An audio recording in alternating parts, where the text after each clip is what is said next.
Hi అండి, అందరూ ఎలా ఉన్నారు? మేము బాగున్నాం. మీరందరూ కూడా చాలా చాలా బాగుండాలని భగవంతుని మనస్ఫూర్తిగా కోరుకుంటూ ఇవాల్టి వీడియోలో ఎంతో రుచిగా ఉండే బీరకాయ పచ్చడి అలాగే బీరకాయ తాలింపు రుచికరంగా ఎలా తయారు చేసుకోవాలనేది చూపిస్తాను. చూసేయండి. చూసే ముందు మన ఛానల్ ఎవరైనా ఫస్ట్ టైం చూస్తున్నట్లయితే ప్లీజ్ లైక్ చేయండి, షేర్ చేయండి, సబ్స్క్రైబ్ చేయండి, కామెంట్ చేయండి. అలాగే పక్కనే ఉండే బెల్ ఐకాన్ ప్రెస్ చేసి ఆల్ అనే ఆప్షన్ ప్రెస్ చేయండి. నేను వీడియో పెట్టగానే నోటిఫికేషన్ అయితే వస్తుందండి. బీరకాయ తాలింపు ఎప్పుడు ఒకేలా కాకుండా ఇలా డిఫరెంట్గా ట్రై చేశారంటే రుచి అయితే చాలా బాగుంటుందండి. ముందు లేతగా ఉండే 4 బీరకాయలు తీసుకొని పైన గనుపులు శుభ్రంగా చివ్వేసి కడిగి మీడియం సైజు ముక్కలుగా కట్ చేసుకోవాలండి. ఈ విధంగా గనుపులు మాత్రమే చివ్వేసాను.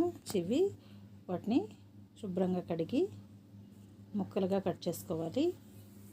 ముందైతే పచ్చడి కోసము 2 టేబుల్ స్పూన్లు వేరుశనగ విత్తనాలు, హాఫ్ టేబుల్ స్పూను మినపబెళ్ళు అలాగే పచ్చిశనగబెళ్ళు వేసేసుకున్నానండి. హాఫ్ టేబుల్ స్పూన్ ధనియాలు, పావు టేబుల్ స్పూన్ జీలకర్ర వేసేసి మాడకుండా సన్న సెగపైన డ్రై రోస్ట్ అయితే చేసుకోవాలి. మధ్య మధ్యలో కలుపుకుంటూ మాడకుండా వేయించుకుంటూ పక్కనైతే బీరకాయ ముక్కలు అయితే కట్ చేసుకుంటున్నాను. పచ్చడికి కొద్దిగా పెద్ద ముక్కలుగానే కట్ చేసుకోవాలి. వేపుడికి మాత్రము కొద్దిగా మీడియం సైజు ముక్కలుగా కట్ చేసుకుంటే మనకి త్వరగా కుక్ అయిపోతాయండి. మామూలుగా బీరకాయలో కొద్దిగా నీళ్లు వేసి ఉడికించి తాలింపు వేసుకున్నా బాగుంటుంది. ఇవాళ నేను డైరెక్ట్గా ఫ్రై అయితే చేసేస్తున్నానండి. నీళ్ళల్లో వేసి వేయించుకునేటప్పుడు కొద్దిగా పచ్చిశనగపప్పు వేసి చేసుకున్నా కూడా చాలా బాగుంటుంది. ఇవైతే మాడకుండా వేయించేసుకోవాలండి. అవి వేగేలోపు నేను పచ్చిమిరపకాయలు కూడా శుభ్రంగా కొలిచి కడిగి పక్కన పెట్టుకుంటున్నాను.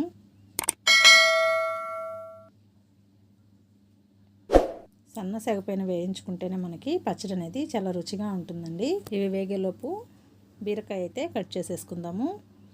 బీరకాయ లేతగా ఉండే బీరకాయ తీసుకొని కట్ చేసుకునేటప్పుడే మనము ఒక ముక్క నవిలు చూస్తే చేదుగా ఉందా లేదనేది తెలిసిపోతుందండి.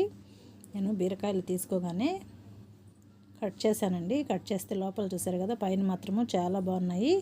లోపల చూస్తే ఇది చూసారు కదా ఎలా ఉన్నాయో. మొత్తము ఒక కాయ మొత్తము పాడైపోయింది. ఇది పక్కన వేసేసి నెక్స్ట్ పచ్చడి కోసం కొద్దిగా పెద్ద ముక్కలుగానే కట్ చేసుకోవాలి.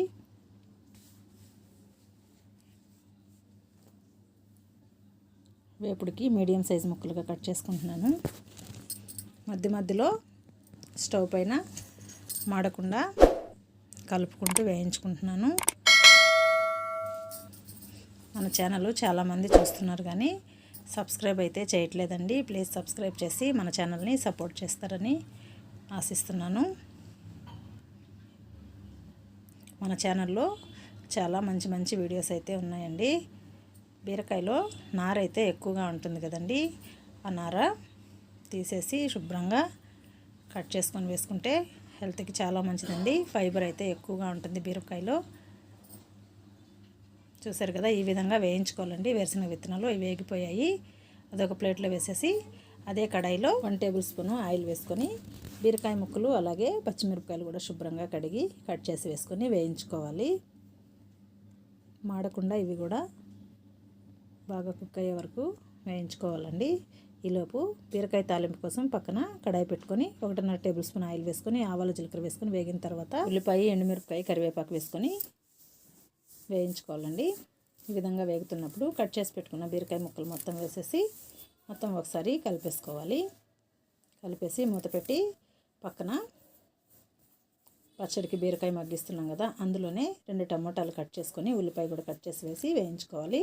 వేపుడికి మరోసారి కలిపేసుకొని ఇందులో పావు టేబుల్ స్పూన్ పసుపు వేసి మొత్తం కలిసే విధంగా కలుపుకొని మూత పెట్టి మగ్గించుకోవాలి. చక్కగా మగ్గిపోయింది చూసారు కదండి. ఇప్పుడు ఇందులో రుచికి సరిపడినంత ఉప్పు అలాగే కొబ్బరి కారం కానీ పల్లి కారం కానీ వేసుకుంటే చాలా బాగుంటుందండి.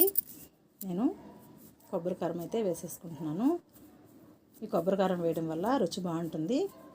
ఇవి కూడా చక్కగా ఆరిపోయాయండి. ఇవి పూర్తిగా చల్లారిన తర్వాత మిక్సీ పట్టుకోవడం కానీ రోట్లో దంచుకోవడం కానీ చేసుకోవాలి. మిక్సీలో ముందు వేయించి పెట్టుకున్న వేరుశనగ విత్తనాలు, పచ్చిశనగబెళ్ళు, మినపబెళ్ళు ఇవన్నీ వేసేసుకొని ఉప్పు వేసి గ్రైండ్ చేసుకున్న తర్వాత బీరకాయ, టమోటా, ఉల్లిపాయ ఇవి కూడా వేసేసుకొని కొద్దిగా చింతపండు వేసి మరీ మెత్తగా కాకుండా అలానే మరీ బరకగా కాకుండా కోర్స్గా గ్రైండ్ చేసుకోవాలి పచ్చడి. రోట్లో దంచుకుంటే మరీ బాగుంటుందండి. మొత్తము ఈ విధంగా మిక్సీ అయితే పట్టేశాను. ఇలా డైరెక్ట్గా సర్వ్ చేసుకున్నా బాగుంటుంది, లేదంటే దీనికి తాలింపు కూడా వేసుకోవచ్చు. నేను దీనికి తాలింపు అయితే వేస్తున్నాను. తాలింపుకి మరీ ఎక్కువ ఆయిల్ వేయకుండా 1/4 టేబుల్ స్పూను ఆయిల్ వేసుకొని ఆయిల్ వేడెక్కిన తర్వాత ఆవాలు, జీలకర్ర, కొద్దిగా మెంతులు, కరివేపాకు, ఎండుమిరపకాయ వేసేసుకొని తాలింపు వేసి తాలింపు కూడా పూర్తిగా చల్లారిన తర్వాత మనము పచ్చడిలో కలుపుకోవాలండి. వేడిగా వేస్తే పచ్చడి అనేది పాడైపోతుంది.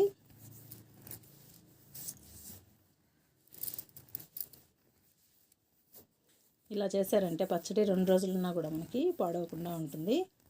ఏదైనా వేడిపోయిన తాలింపు కానీ లేదా మిక్సీలో కూడా వేడిగా ఉన్నప్పుడే వేస్తే పచ్చడి పాడైపోతుందండి.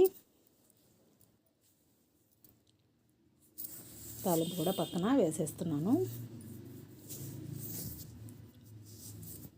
ఇలా ఒకసారి బీరకాయ పచ్చడి అలాగే బీరకాయ తాలింపు ట్రై చేయండి, మీకు కూడా చాలా బాగా నచ్చుతుంది.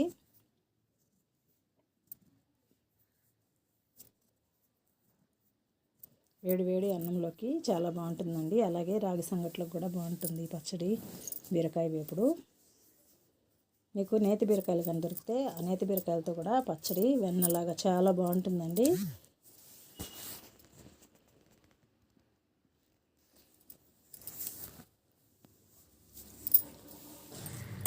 తాలింపు అయితే పూర్తిగా చల్లారిపోయింది, వేసి కలిపేసుకుంటున్నాను. ఇలా ఒకసారి బీరకాయతో పచ్చడి చేశారంటే మళ్ళీ చేసుకొని తినాలనిపిస్తుంది, అంత బాగుంటుందండి. తప్పకుండా ట్రై చేయండి. వీడియో నచ్చినట్లయితే ప్లీజ్ లైక్ చేయండి, షేర్ చేయండి, సబ్స్క్రైబ్ చేయండి, కామెంట్ చేయండి. Thank you for watching.